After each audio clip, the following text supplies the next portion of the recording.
কি বলতেছে যে শব্দ দূষণ হচ্ছে, মানুষের ডিস্টার্ব হচ্ছে। যে কয়টা মন্দিরের আপনার মাইক খোলা হয়েছে তার চাইতে অধিকাংশ মুসলমানদের মসজিদের মাইক বেশি খোলা হয়েছে। শব্দ দূষণের অভিযোগে ভারতের পশ্চিমবঙ্গে গণহারে খুলে ফেলা হচ্ছে মসজিদের মাইক। রাজ্যের মুখ্যমন্ত্রী জানিয়েছেন এ পর্যন্ত সরিয়ে ফেলা হয়েছে 4000-এর বেশি মসজিদের মাইক। মুসলমানদের মসজিদের মাইক বেশি খোলা হয়েছে। আমি বাংলাদেশ সরকারকে বলবো যে এই সমস্ত ক্ষেত্রে আপনারা কিছু বার্তা দেন এবং প্রতিবাদ জানান। বাংলাদেশে যদি হিন্দু খ্রিস্টান বৌদ্ধ আক্রান্ত হয়, অন্য দেশের হিন্দু খ্রিস্টানরা কি করে?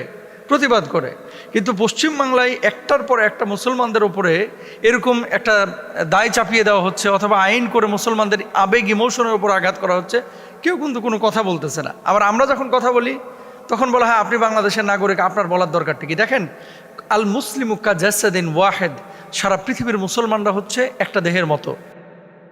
আমাদের এই পশ্চিমবাংলায় বেশ কিছুদিন যাবৎ মসজিদের মাইকগুলো খুলে রাখা হচ্ছে এবং সাথে সাথে মন্দিরেরও বিভিন্ন জায়গায় মাইক খুলে ফেলা হচ্ছে। তো আসলে এই ব্যাপারে আমরা মুসলিম হিসেবে কি করতে পারি? আজান যদি মাইকে না দিয়ে মুখে আজান দেওয়া হয় তাহলে কি নামাজ হবে?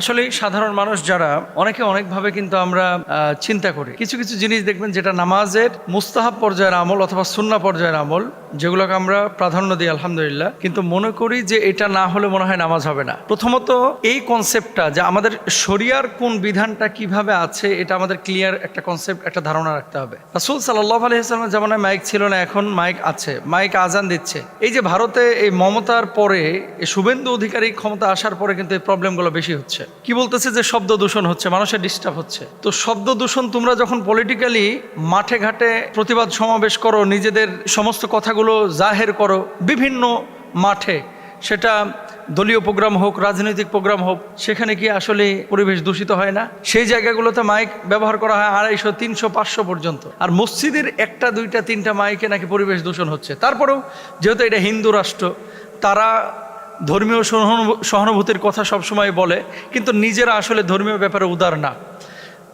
যে কয়টা মন্দিরের আপনার মাইক খোলা হয়েছে তার চাইতে অধিকাংশ মুসলমানদের মসজিদের মাইক বেশি খোলা হয়েছে। মুসলমানদের মসজিদের মাইক বেশি খোলা হয়েছে। আমি বাংলাদেশ সরকারকে বলবো যে এই সমস্ত ক্ষেত্রে আপনারা কিছু বার্তা দেন এবং প্রতিবাদ জানান, যে যাতে করে আমাদের এই যে ধর্মীয় সম্প্রীতি এটা নষ্ট না করে। কারণ মনে রাখবেন, বাংলাদেশে যদি হিন্দু খ্রিস্টান বৌদ্ধ আক্রান্ত হয়, অন্য দেশের হিন্দু খ্রিস্টানরা কি করে? প্রতিবাদ করে। কিন্তু পশ্চিমবাংলায় একটার পর একটা মুসলমানদের উপরে এরকম একটা দায় চাপিয়ে দেওয়া হচ্ছে অথবা আইন করে মুসলমানদের আবেগ ইমোশনের উপর আঘাত করা হচ্ছে। কেউ কিন্তু কোনো কথা বলতেছে না। আবার আমরা যখন কথা বলি তখন বলা হয় আপনি বাংলাদেশের নাগরিক, আপনার বলার দরকারটা কি? দেখেন, আল মুসলিমু কা জাসাদিন ওয়াহেদ, সারা পৃথিবীর মুসলমানরা হচ্ছে একটা দেহের মতো। ওয়ান উম্মা কনসেপ্ট। দেশ বিভাজন হতে পারে, কিন্তু কোনো জায়গায় মুসলমানদের সাথে যদি রূঢ় আচরণ করা হয়, মুসলমানদেরকে আঘাত করা হয়, স্বার্থহীন করা হয় অথবা স্বার্থ নিয়ে টান দেওয়া হয়, মুসলমানদেরকে যদি বিপদগ্রস্ত করা হয়, তাদের ঈমান আমলকে যদি হুমকির মধ্যে ফেলানো হয়, তাহলে একজন মুসলমান হিসাবে এটা আমার স্বাধীনতা আছে যে তাদের পক্ষে কথা বলা। এটা হচ্ছে একটা বিষয় যে ধর্মীয় সম্প্রীতির কথা তারা সবসময় বলে, কিন্তু নিজেরা মুসলমানদের সাথে সবসময়ই খারাপ আচরণ করে, রাব বিহেভ করে। মুসলমানদের ঘরবাড়ি আপনার কী বলে বুলডোজার দিয়ে গুড়িয়ে দিচ্ছে। মসজিদগুলো, পুরনো মসজিদগুলো আগে নাকি এখানে মন্দির ছিল, এভাবে ভেঙে ফেলছে। তো আসলেই ধর্মীয় সম্প্রীতি আমরা নষ্ট করি না, বরং বাংলাদেশের চাইতে মুসলমান ওই দেশে মুসলমানরা বেশি আক্রান্ত হয় বাংলাদেশের হিন্দুদের চাইতে। আমরা হিন্দুদেরকে সম্মান করি, অন্য ধর্মের মানুষকে সম্মান করি, আমরা তাদেরকে ভালোবাসি। এবার আসেন দ্বিতীয় যে পয়েন্টটা, সেটা হচ্ছে শব্দ দূষণের কারণে শুধু ভারত না, যদি সৌদি আরবও কিন্তু আইন করেছে, আপনারা হয়তো জানেন। সৌদি আরব আইন করেছে যে এই আয়তনের ভেতরেই আওয়াজ থাকতে হবে, এর বাইরে যাইতে পারবে না। তো এরকম যদি রাষ্ট্রীয়ভাবে কোনো দেশ সিদ্ধান্ত নেয়, তাহলে মুসলমানদের উচিত সেই সিদ্ধান্তকে মেনে নেওয়া।